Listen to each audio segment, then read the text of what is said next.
আসসালামু আলাইকুম। Technique easy এডুকেশনের পক্ষ থেকে আপনাদের সবাইকে জানাচ্ছি আন্তরিক শুভেচ্ছা এবং অভিনন্দন। প্রিয় শিক্ষার্থীরা, চলে আসলাম নতুন আরও একটা পর্ব নিয়ে। আমরা অধ্যায় ৭ অর্থাৎ অসীম ধারা, এই অধ্যায়টির গুরুত্বপূর্ণ এমসিকিউগুলোকে ৯টি টাইপে বিভক্ত করেছি। প্রতিটি টাইপে থাকা এমসিকিউগুলো আমরা ধারাবাহিকভাবে সমাধান করতে থাকব। আর সেই ধারাবাহিকতায় আজকের এই পর্বে টাইপ 1 অর্থাৎ অনুক্রমের n-তম পদ বা সমষ্টি নির্ণয় সংক্রান্ত এমসিকিউগুলো আমরা সমাধান করব ইনশাআল্লাহ। এখানে প্রথম যেই এমসিকিউটা এখানে রয়েছে, এখানে বলা হলো কোনো অনুক্রমের n-তম পদ n into n plus 1 divided by 2, n belongs to n অর্থাৎ এই ছোট হাতের n যে আমরা দেখতে পাচ্ছি এটার মান স্বাভাবিক সংখ্যার সেটের অন্তর্ভুক্ত। তার মানে এই n এর মান শূন্য ব্যতীত ধনাত্মক পূর্ণ সংখ্যা হতে পারবে, কারণ বলে দিছে n বিলংস টু n। তৃতীয় পদ কোনটি? যদি কোনো একটা অনুক্রমের n-তম পদ n into n plus 1 divided by 2 হয়, তাহলে তৃতীয় পদ কোনটি হবে? তাহলে তৃতীয় পদ, তাহলে আমরা n এর মান 3 বসাবো। n এর মান কি বসাবো? 3। যদি n এর মান 1 বসাই, তার মানে প্রথম পদ বের হয়ে যাবে। n এর মান 2 বসালে দ্বিতীয় পদ বের হয়ে যাবে। এখানে তারা তৃতীয় পদ জানতে চেয়েছে, সুতরাং n এর মান আমরা 3 বসাবো। তাহলে 3 ইন্টু 3 প্লাস 1 ডিভাইডেড বাই 2। তাহলে সেই হিসাবে আমরা ক্যালকুলেশন করি, 3 ইন্টু 3 প্লাস 1 অর্থাৎ 4 ডিভাইডেড বাই 2, 2 দিয়ে 4কে কাটলে 3 দুগুণে 6। তাহলে রেজাল্ট কত হবে? ঘ অর্থাৎ 6। তাহলে আমরা বলতে পারি যে আমাদের এই প্রশ্নের উত্তর হচ্ছে ঘ 6। পরবর্তী প্রশ্নে যদি আমরা যাই, এখানে জিজ্ঞাসা করা হলো কোনো একটি অনুক্রমের n-তম পদ un equal to 1 plus minus 1 whole to the power 5n divided by 2 হলে 5তম পদ কোনটি? এই যে এখানে দেখেন আমাদের যে n-তম পদটা দেওয়া আছে, এখানে ছোট হাতের যে n দেওয়া, আমি যততম পদ জানতে চাই আমি ওই n এর জায়গাতে তত বসাবো। ফলাফল যেটা বের হবে আমি বলবো এততম পদ বের হয়ে গেছে। আমি প্রথম পদ জানতে চাই, আমি ওই n এর জায়গাতে 1 বসাবো, ক্যালকুলেশন করব, রেজাল্ট বের হবে, আমি বলবো প্রথম পদ এত। আমি দ্বিতীয় পদ বের করতে চাই, আমি ওই n এর জায়গাতে 2 বসাবো, ক্যালকুলেশন করব, যেই রেজাল্ট আসবে আমি বলবো দ্বিতীয় পদ বের হয়ে গেছে। তো তারা যেহেতু 5তম পদ জানতে চায় অর্থাৎ পঞ্চম পদ, আমি ঠিক এই n এর জায়গাতে আমি 5 বসাবো। কত বসাবো? 5 বসাবো। তাহলে কত হবে? 1 plus minus 1 whole to the power 5 5 25, নিচে হবে 2। আমরা জানি যে যদি পাওয়ার হিসাবে বিজোড় সংখ্যা থাকে, তখন ভিত্তি যেটা সেটা যদি ঋণাত্মক থাকে, মাইনাসে থাকে, তখন মাইনাসটা উঠে না, মাইনাসটা রয়ে যায়। মাইনাসটা কখন উঠবে? যখন এই পাওয়ার এটা জোড় সংখ্যা থাকবে, সূচক এটি যখন জোড় সংখ্যায় থাকে, তখন ভিত্তি যদি ঋণাত্মক থাকে সেটা ধনাত্মক হয়ে যায়, অর্থাৎ মাইনাসটা উঠে যায়। কিন্তু পাওয়ার যদি বিজোড় থাকে তখন এই মাইনাসটা উঠবে না, মাইনাসটা রয়ে যাবে। আচ্ছা, তাহলে আমরা এটা কনফার্ম হইলাম যে মাইনাসটা রয়ে যাবে। ওকে, ফাইন। এবার 1-এর উপরে যে এই যে 25 পাওয়ার হিসাবে আছে, 1-এর পাওয়ার 25 হোক আর যা খুশি তা হোক, 1 তো 1ই থাকবে। 1 1ই থাকবে। 1-এর মান চেঞ্জ হবে? 1-এর মান চেঞ্জ হবে না, কারণ 1-এর পাওয়ার হিসাবে যত কিছু থাকুক না কেন 1 1ই থাকে। তাহলে আমরা এখান থেকে কি পাইলাম? যে পাওয়ার বিজোড় হওয়াতে এই মাইনাসটা রয়ে যাবে, আর 1 তাকে যদি আমি পাওয়ার 25 বলি তাহলে 1ই থেকে যাবে। ওকে, তাহলে আমরা বলতে পারি 1 প্লাস ব্র্যাকেটের মধ্যে -1 নিচে 2, কারণ ওই যে পাওয়ার 25 থাকাতে এখানে কোনো পরিবর্তন ঘটে নাই। প্লাসে মাইনাসে মাইনাস, প্লাসে মাইনাসে মাইনাস, তাহলে 1 -1 নিচে 2, তাহলে 0 ডিভাইডেড বাই 2, এক কথায় বলতে গেলে 0। তাহলে এই যে ক্যালকুলেশনটা করে দেখাইলাম, 5তম পদ তারা জানতে চাইল, তাহলে 5তম পদ বের হবে 0, অর্থাৎ ঘ নাম্বার অপশনটা হচ্ছে সঠিক উত্তর 0, 5তম পদ 0। পরবর্তী প্রশ্নে যাই। 3 নম্বর প্রশ্নে বলা হলো কোনো একটি অনুক্রমের n-তম পদ un equal to 1 minus 1/3 whole to the power n হলে নবম পদ কোনটি? আগের প্রশ্নগুলোর মতোই, যেহেতু নবম পদ জানতে চেয়েছে, সুতরাং আমরা এই n এর জায়গাতে 9 বসাবো, দেখবো ক্যালকুলেশন করে কত হয়। পাওয়ার এখানে বিজোড় হওয়াতে এই মাইনাসটা রয়ে যাবে, তাহলে আমরা বলতে পারি 1 মাইনাসে মাইনাসে প্লাস, এই 1-এর উপরে যদি পাওয়ার 9 বলি তাহলে 1ই থাকবে, এই 3 এর উপরে যদি পাওয়ার 9 বলি তাহলে 3 টু দি পাওয়ার 9 হবে। সবাই একটু খেয়াল করি, 1 পাওয়ার বিজোড় হওয়াতে মাইনাসটা থাকবে, তাহলে বাহিরেও মাইনাস, ভিতরেও মাইনাস, তাহলে মাইনাসে মাইনাসে প্লাস। এই 1-এর উপরে যদি আমি পাওয়ার 9 বলি তাহলে 1ই, এই 3-এর উপরে যদি পাওয়ার 9 বলি তাহলে 3 টু দি পাওয়ার 9, কারণ এই 9 তো সবার উপরে থাকবে, তাই না? এই 9 তো সবার উপরে থাকবে, ব্র্যাকেটের ভিতরে যারা যারা আছে সবার উপরে এই 9 থাকবে। তাহলে 1 প্লাস 1/3 টু দি পাওয়ার 9। এখন ক্যালকুলেশন করার পালা, চলো আমরা ক্যালকুলেশন করি। 1 প্লাস 1/3 টু দি পাওয়ার 9। তো 3 টু দি পাওয়ার 9 মানে কত? দেখেন আপনাদের সামনেই করি। 3 টু দি পাওয়ার 9 19,683, 19,683, 19,683 উপরে 1। পরবর্তী লাইনে যাই। 19,683 এটি হচ্ছে লসাগু। 1 এই যে 1-এর নিচে যে মনে মনে 1 আছে, 1 এটার মধ্যে 19,683 বার যায়, সেটা দিয়ে লবকে গুণ, 19,683 যোগ 1। পরবর্তী লাইন 1 কেন লিখলাম? এটার মধ্যে একবার যায়, 1 1 1, তাহলে উপরে হবে 19,684 আর নিচে হবে 19,683, 19,684, 19,683। তাহলে সেই ক্ষেত্রে আমরা বলতে পারি আমাদের এখানের মধ্যে যেই অঙ্কটা দেওয়া হলো যে নবম পদ কোনটি, 19,684 ভাগ 19,683, অর্থাৎ খ নাম্বার অপশনটা হচ্ছে সঠিক উত্তর। 4 নম্বর এমসিকিউ, কোনো অনুক্রমের nতম পদ 4n-5, n belongs to n, অর্থাৎ এই যে ছোট হাতের n দেখা যাচ্ছে এটি স্বাভাবিক সংখ্যার সেটের অন্তর্ভুক্ত। অনুক্রমটির 15তম পদ নিচের কোনটি? তাহলে আমরা জাস্ট ওই n এর জায়গাতে 15 বসাবো, মুখে মুখে করে ফেলি। তাহলে এখানে যদি আমি 15 বসাই, মাঝখানে গুণ চিহ্ন, 4 15 60, 60 থেকে 5 বিয়োগ করলে 55, তাহলে অ্যান্সার হবে ক নাম্বার অপশনটা 55। 5 নম্বর প্রশ্ন, কোনো অনুক্রমের nতম পদ 2 -1 whole to the power 3n divided by 3 হলে 15তম পদ কত? 15তম পদ, তাহলে ওই ছোট n যে দেখা যাচ্ছে ওই n এর জায়গায় আমরা 15 বসায় দিব। যদি ওই n এর জায়গাতে 15 বসায় দেই, এরা গুণ আকারে আছে, 3 গুণ 15। তাহলে দেখেন কিছুক্ষণ আগে আমরা এই ধরনের একটা অঙ্ক সমাধান করেছি। তাহলে এখানের মধ্যে আমরা দেখতেছি 2 -1 হোল টু দি পাওয়ার 3 15 45 নিচে 3। আচ্ছা দেখেন এই যে -1 আমরা এখানে দেখতেছি, -1 এর পাওয়ার হিসাবে 45। তো পাওয়ার হিসাবে যেই সংখ্যাটা আছে এটা হচ্ছে বিজোড় সংখ্যা। পাওয়ার হিসাবে যেই সংখ্যাটা আমরা দেখতে পাচ্ছি এটা হচ্ছে বিজোড় সংখ্যা। তাহলে বিজোড় সংখ্যা হওয়ার কারণে এই মাইনাস কি উঠবে নাকি থাকবে? মাইনাসটা থাকবে। ওকে ফাইন, মাইনাস থাকবে। আর এই যে 1 দেখা যাচ্ছে পাওয়ার হিসেবে 45, কোনো পরিবর্তন হবে না, 1ই থাকবে। তাহলে আমরা সেই ক্ষেত্রে বলতে পারি পাওয়ার 45 থেকে এখানে কোনো লাভ ও হইল না। তাহলে মাইনাসে মাইনাসে +1। সবাই একটু খেয়াল করি, পাওয়ার বিজোড় হওয়াতে মাইনাসটা রয়ে গেছে, তো ভিতরেও মাইনাস বাহিরেও মাইনাস, মাইনাসে মাইনাসে +1 নিচে 3। তাহলে 3 ডিভাইডেড বাই 3 অর্থাৎ 1। তাহলে 15তম পদটি কত? 1। 15তম পদটি হলো 1, এটা আমাদের খ নাম্বার অপশনে রয়েছে। পরবর্তী প্রশ্নে বলা হলো কোনো অনুক্রমের nতম পদ 1 -1 whole to the power n divided by 2 হলে এর বিজোড় পদ কত হবে? ভালো একটা প্রশ্ন, সবাই একটু খেয়াল করি। nতম পদটা দিয়ে দিল, আমাদেরকে বলল যে nতম পদ যদি এটা হয় তাহলে বিজোড় পদ কত হবে। nতম পদ বলতেই মূলত সাধারণ পদকে বোঝানো হয়, যে এটা এমন একটা পদ যাকে ব্যবহার করে আমি যে কোনো পদ বের করতে পারি। nতম পদ বা সাধারণ পদ যখন দেওয়া থাকে তখন আমি ওই অনুক্রম অথবা ওই ধারার যে কোনো পদ আমি চাইলেই বের করে ফেলতে পারি। আমাকে nতম পদ দেওয়া হলো, আমাকে বলা হলো 3তম পদ বের করো, আমি বের করে ফেলতে পারবো। 32তম পদ বের করে ফেলতে পারবো। 52তম পদ বের করে ফেলতে পারবো। অর্থাৎ যখন nতম পদ বা সাধারণ পদ দেওয়া থাকে তখন যে কোনো পদ বের করে ফেলা সম্ভব ওই nতম পদকে ব্যবহার করে।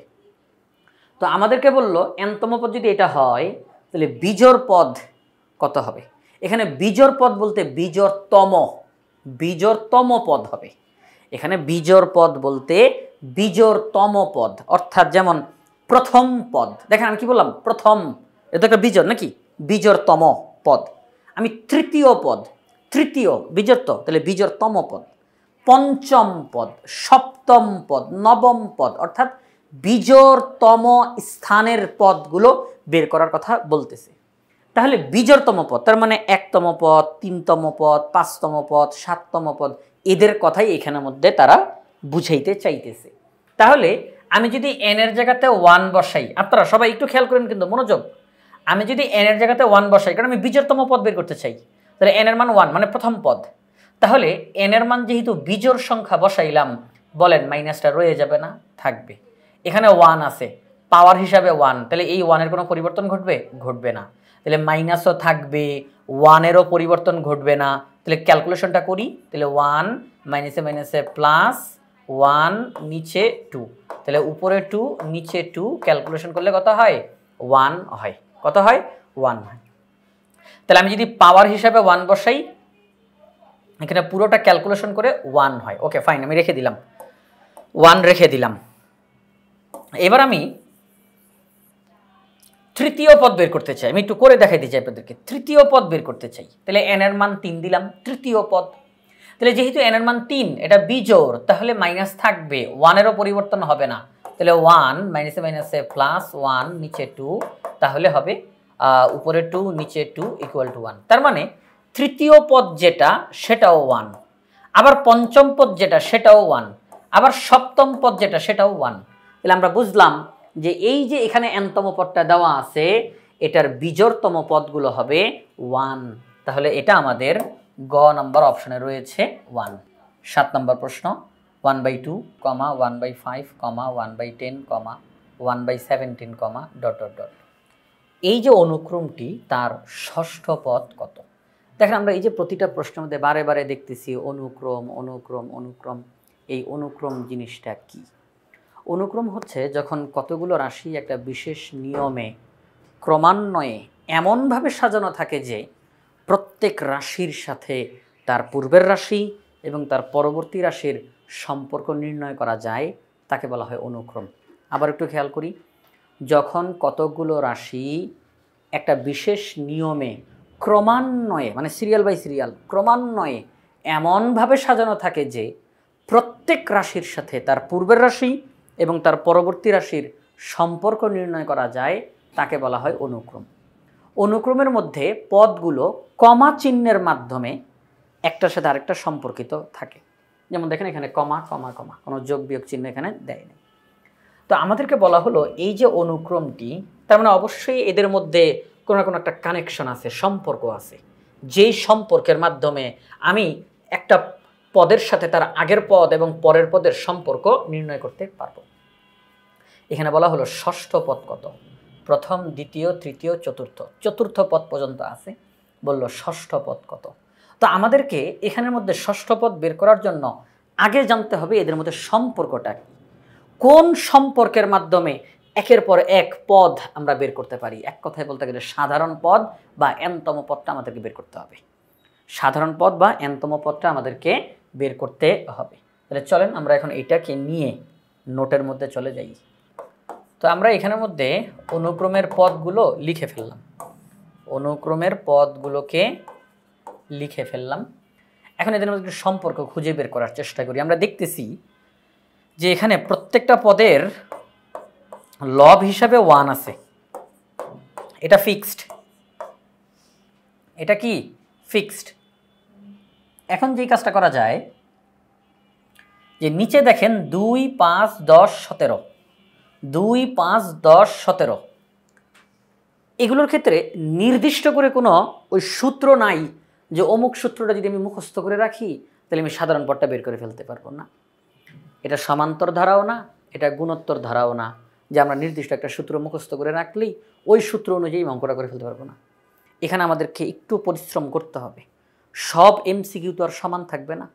কিছু কিছু এমসিকিউ যেমন আপনি চোখের দেখাতেই অ্যান্সার বলে ফেলতে পারেন, খুব দ্রুত গতিতে রেজাল্ট বের করে ফেলতে পারেন, আবার কিছু এমসিকিউ আপনার সময় খাবে পরীক্ষার হলে, এটা সত্যি কথা। সুতরাং আপনাকে বাসার মধ্যে প্রচুর পরিমাণে প্র্যাকটিস করতে হবে। যেমন দেখেন এখানের মধ্যে 2, 5, 10, 17 এটা আগে থেকে কোনো সূত্র মুখস্থ রাখলে তো হবে না।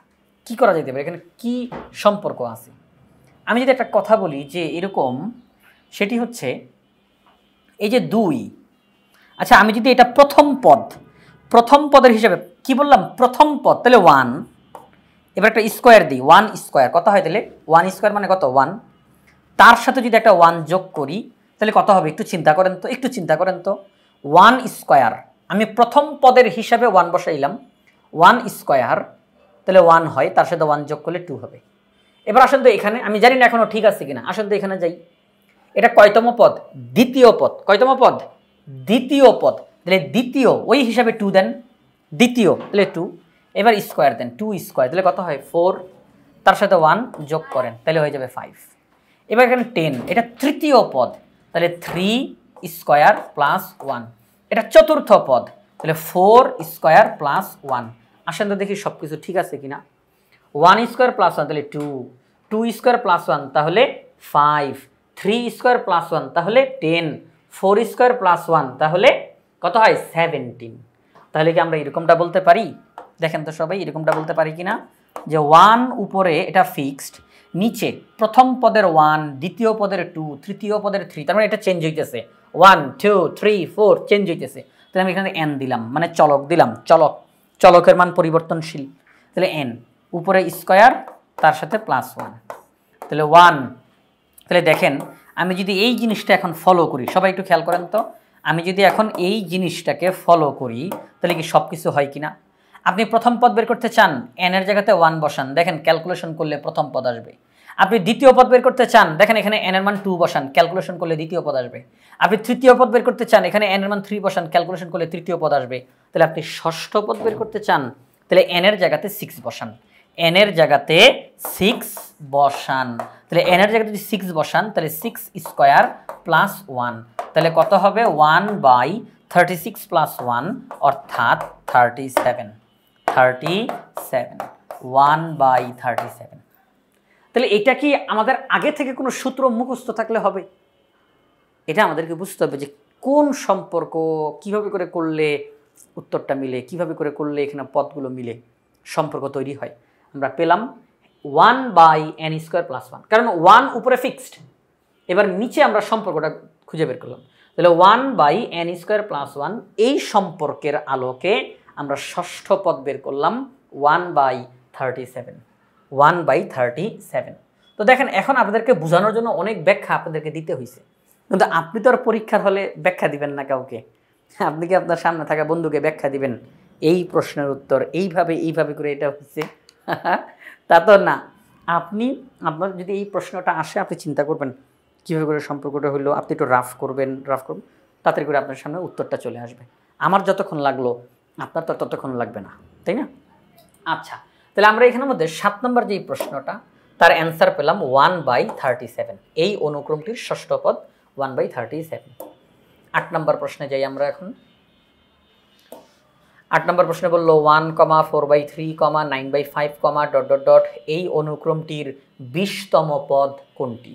দেখেন তো সবাই একটু খেয়াল করেন তো, আগের অঙ্কটার মতোই আবার আমাদেরকে এদের মধ্যে সম্পর্ক খুঁজে বের করতে হবে। আমি যখন সম্পর্ক খুঁজে বের করতে পারবো তখন আমি 20তম পদ খুঁজে বের করতে পারবো। তাহলে এখানের মধ্যে কিভাবে করে করতে পারি আমরা এই জিনিসটা? আমরা এই অনুক্রমের পদগুলোকে চলেন নোটের মধ্যে লিখে ফেলি এখন আগে। তো প্রিয় শিক্ষার্থীরা, আমরা এখানের মধ্যে সবগুলো পদ লিখে ফেললাম অনুক্রমটা। এখন আমরা এদের মধ্যে এখন সম্পর্ক খুঁজে বের করার চেষ্টা করব। আচ্ছা, এই যে 1টা দেখেন, আমি যদি 1 এর নিচে একটা 1 দিই কোনো সমস্যা আছে? কোনো সমস্যা আছে? এটা লব এটা হর, যেহেতু এখানে লব হর তো ওই হিসাবে এখানে লব হর দিলাম, কিন্তু দিলাম, সমস্যা তো নেই, মান তো চেঞ্জ হবে না, তাই না? আচ্ছা, তো এখন দেখেন উপরেরগুলোর মধ্যে যদি সম্পর্ক দেখেন 1, 4, 9 এরা সবাই পূর্ণবর্গ সংখ্যা। আমি যদি এই 1 এর জায়গাতে 1 স্কয়ার দিই প্রথম পদ ওই হিসাব করে, আমি যদি এখানে মধ্যে 4, আমি দ্বিতীয় পদে আছে, এটা দ্বিতীয় পদে, তাহলে 2 স্কয়ার দিই 4 হয়। আচ্ছা, আমি যদি এটা তৃতীয় পদে আছে ওই হিসাবে 3 স্কয়ার দিই, দেখেন মানগুলো কিন্তু আসতেছে। 1কে স্কয়ার করলে 1 হয়, 2কে স্কয়ার করলে 4 হয়, 3কে স্কয়ার করলে 9 হয়। তাহলে এটা প্রথম পদের হিসাবে 1 দিয়ে এবার স্কয়ার দিলাম, দ্বিতীয় পদ তাহলে 2 দিয়ে স্কয়ার দিলাম, তৃতীয় পদ 3 দিয়ে স্কয়ার দিলাম। ওকে ফাইন, আমরা উপরেরগুলোর সম্পর্ক খুঁজে পেলাম। উপরে যে লবগুলো আছে তাদের মধ্যে আমরা সম্পর্ক খুঁজে পেলাম n স্কয়ারের সম্পর্ক। কার সম্পর্ক? n স্কয়ারের সম্পর্ক। প্রথম পদ n এর মান 1 বসান, 1 স্কয়ার উপরে আসবে। দ্বিতীয় পদ তাহলে n এর মান 2 বসান, 2কে স্কয়ার করলে উপরের 4 আসবে। আমি জাস্ট লবের সম্পর্ক খুঁজে বের করলাম, এবার হরের সম্পর্ক আসেন খুঁজে বের করি। এখনো কিন্তু হর লিখি নাই। 1 3 5 এরকম করে আছে। তাহলে আমরা যদি একটা কাজ করি,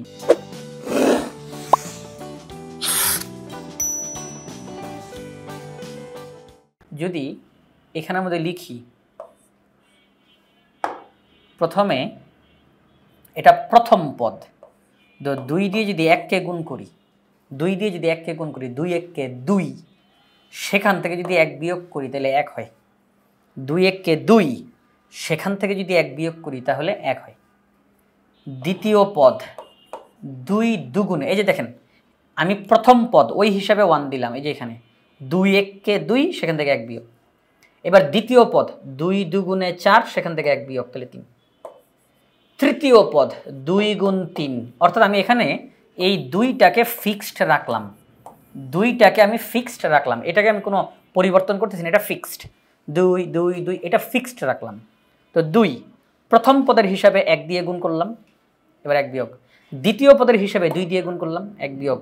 তৃতীয় পদের হিসাবে 3 দিয়ে গুণ করলাম, 1 বিয়োগ। দেখেন তো সব কিছু মিলে কিনা। 2 1কে 2, 1 বিয়োগ করলে 1। 2 দুগুণে 4, 1 বিয়োগ করলে 3।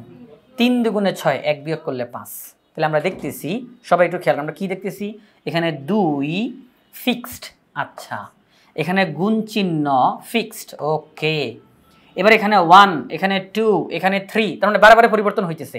1 2 3 বারে পরিবর্তন হইতেছে। তাহলে চলকের মান দিলাম, চলক দিলাম n, মাইনাসটা ফিক্সড দিলাম, 1 1 1 ফিক্সড দিলাম। দেখেন তো সম্পর্ক খুঁজে পেয়ে গেছি আমরা সম্পর্ক খুঁজে পেয়ে গেছি। এটা কিন্তু মুখস্থ কোনো জিনিস না, মুখস্থ কোনো জিনিস না। তাহলে আপনাকে এরকম সম্পর্ক খুঁজে বের করতে হবে। তাহলে আমরা পেলাম লবের ক্ষেত্রে n² আর হরের ক্ষেত্রে 2n - 1। এই সম্পর্কের আলোকে এই পদগুলো এখানে আমাদের তৈরি করা হয়েছে। আপনি প্রথম পদ বের করতে চান, n এর মান 1 বসান, দেখবেন প্রথম পদ চলে আসবে। আসেন বসাই প্রথম পদ। তাহলে n এর মান 1, 1² ডিভাইডেড বাই 2 × 1 - 1। দেখেন তো হিসাব করলে এটা আসে কিনা। উপরে 1, 2 1কে 2, 1 বিয়োগ করলে 1, তাহলে এটা আসছে। এবার আপনি দ্বিতীয় পদ বের করতে চান, দ্বিতীয় পদ নেন, দ্বিতীয় পদ বের করেন। n এর মান 2 2, তাহলে 2 দুগুণে 4, মানে 2কে স্কোয়ার করলে 4, আর 4 থেকে 1 বিয়োগ করলে 3, 4/3। তাহলে আমরা আশা করি আপনারা সবাই এখানে সম্পর্কটা বুঝতে পারছেন যে কোন সম্পর্কের আলোকে এই পদগুলো তৈরি হয়েছে। আমাদের প্রশ্নে বলা হলো 20তম পদ নির্ণয় করো। তাহলে আমরা এখন খুব ইজিলি 20তম পদ বের করে ফেলতে পারবো। n এর জায়গাতে 20, উপরে স্কোয়ার, 2 গুণ n এর মান 20 বিয়োগ 1।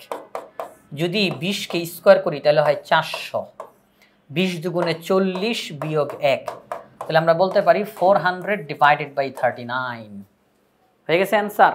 তাহলে 20তম পদ 400 ডিভাইডেড বাই 39। তাহলে আমরা বলতে পারি যে আমাদের এই যে প্রশ্নটা 20তম পদ 400 ডিভাইডেড বাই 39, এটি হচ্ছে সঠিক উত্তর। পরবর্তী প্রশ্নে বলল কোনো অনুক্রমের nতম পদ un = 1 - 1 whole to the power n divided by 2 হলে অনুক্রমটির প্রথম 20টি পদের সমষ্টি বের করো। এখানে nতম পদ দিয়ে দিছে, খুবই সহজ, খুবই সহজ। এখানে nতম পদ দিয়ে দিছে, আমাদেরকে বলছে অনুক্রমটির প্রথম 20টি পদ, প্রথম 20টা পদ, প্রথম দ্বিতীয় তৃতীয় চতুর্থ এইভাবে করে করতে করতে প্রথম 20টা পদ তাদের সমষ্টি বের করতে বলছে। প্রথম 20টা পদের সমষ্টি যোগফল বের করতে বলছে। দেখেন আমি যদি প্রথম পদ বের করতে চাই, সবাই একটু খেয়াল করেন, প্রথম পদ বের করতে চাই তাহলে আমি n এর মান 1 দিব। তাহলে n এর মান 1 মানে বিজোড়, তাহলে মাইনাস থাকবে, 1 এর কোনো পরিবর্তন হবে না। মাইনাসে মাইনাসে প্লাস, মুখে মুখে করেন, মুখে মুখে করেন, মাইনাসে মাইনাসে প্লাস, তাহলে 1 + 1 নিচে 2, তাহলে উপরে 2 নিচে 2, তার মানে 1।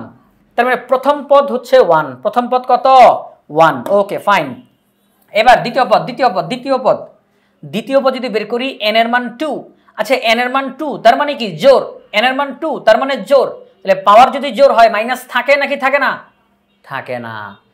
পাওয়ার যদি জোড় হয় তাহলে মাইনাস উঠে যায়, তাহলে ভিতরের মাইনাস উঠবে, বাহিরের মাইনাস তো থাকবে, ভিতরের মাইনাস উঠবে, বাহিরের মাইনাস তো থাকবে। তাহলে আমরা বলতে পারি n এর মান যদি 2 বসাই ভিতরের মাইনাসটা উঠবে, কিন্তু 1 এর তো কোনো পরিবর্তন হবে না, 1 কি স্কোয়ার করলে তো 1ই হয়। তাহলে 1 - 1, 1 - 1 নিচে 2, তাহলে উপরে 0 নিচে 2, অর্থাৎ মান হচ্ছে 0। তাহলে দ্বিতীয় পদ 0। আমরা যদি এখন তৃতীয় পদ বের করতে চাই, একই ক্যালকুলেশন, n এর মান 3 মাইনাস থাকবে, তাহলে 1 + 1 তাহলে 2, নিচে 2 কাটাকাটি করলে 1।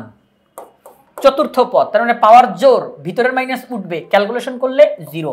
আমরা বুঝে গেছি এই অঙ্কের ঘটনা কি ঘটবে, 1, 0, 1, 0, এইভাবে করেই এটা চলতে থাকবে।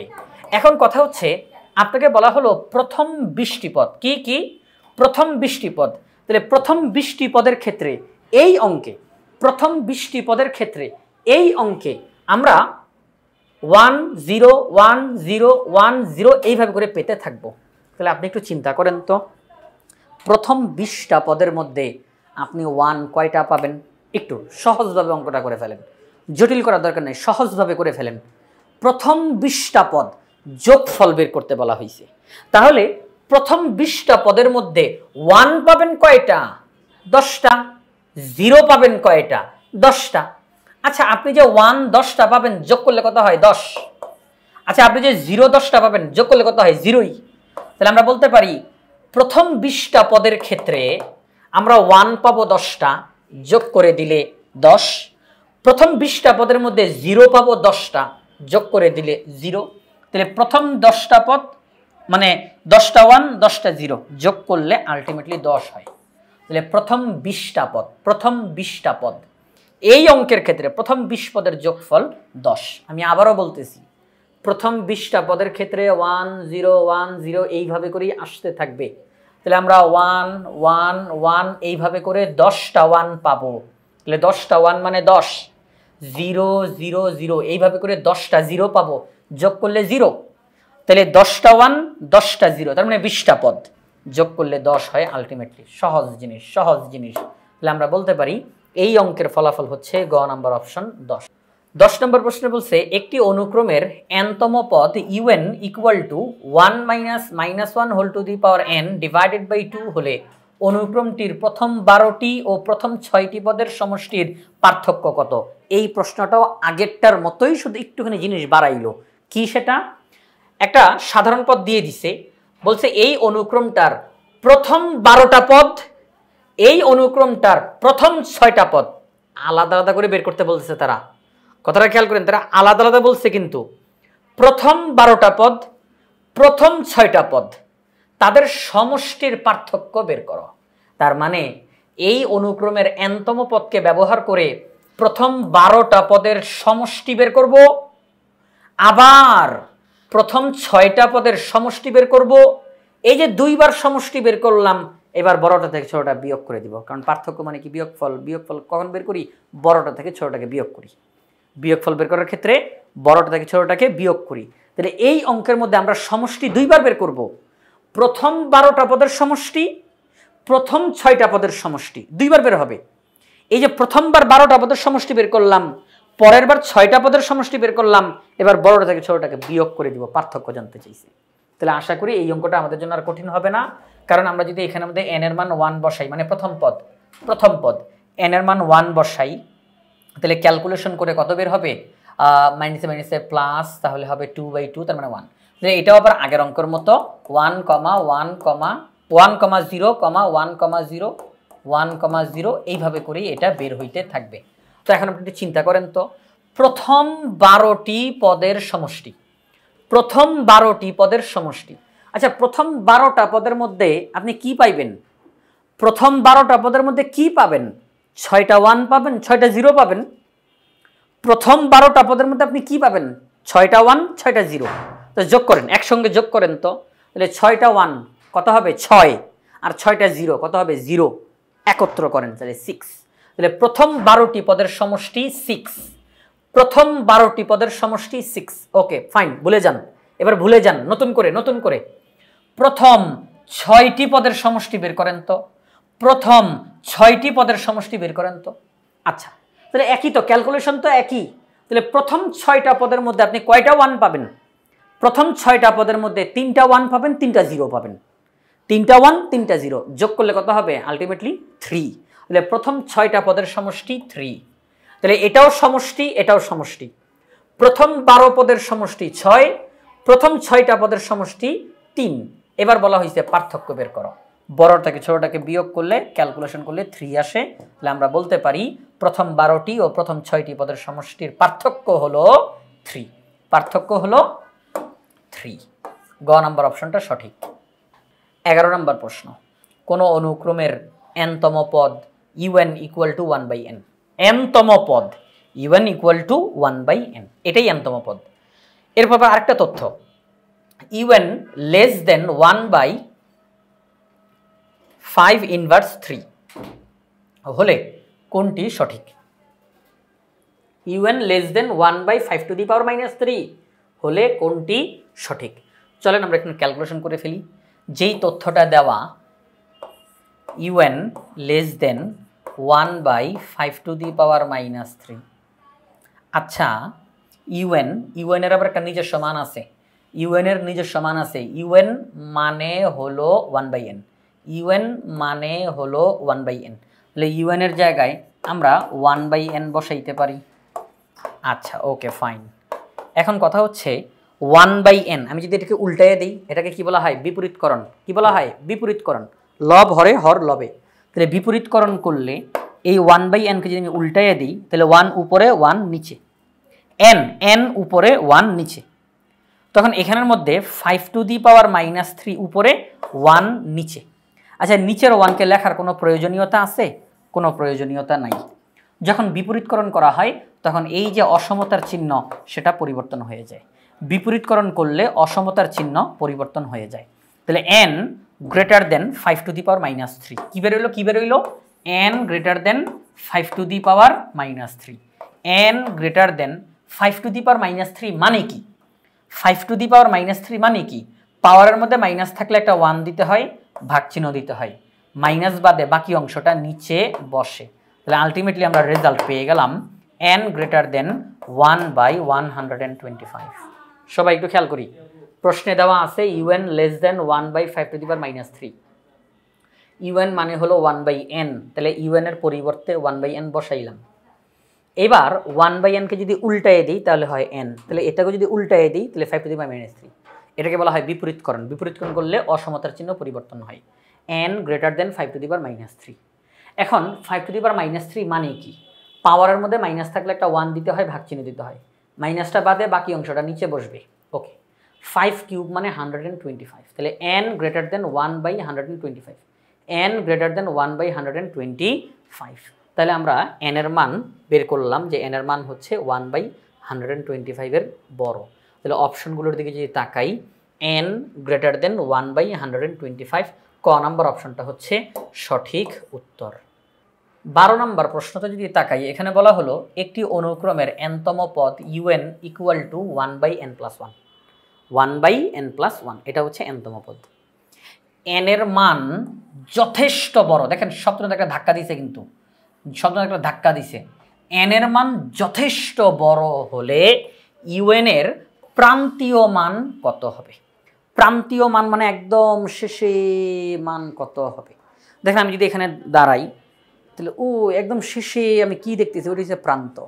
আর আমি যদি এই দিকে তাকাই তাহলে শেষে যেটা হচ্ছে সেটা হচ্ছে প্রান্ত। তাহলে আমাদেরকে বলা হলো n-তম পদ un ইকুয়াল টু 1/n+1। এই যে আমরা জানি যে n-তম পদ দিয়ে যে কোনো পদের মান বের করা যায়, n-তম পদকে ব্যবহার করে যে কোনো পদের মান বের করা যায়।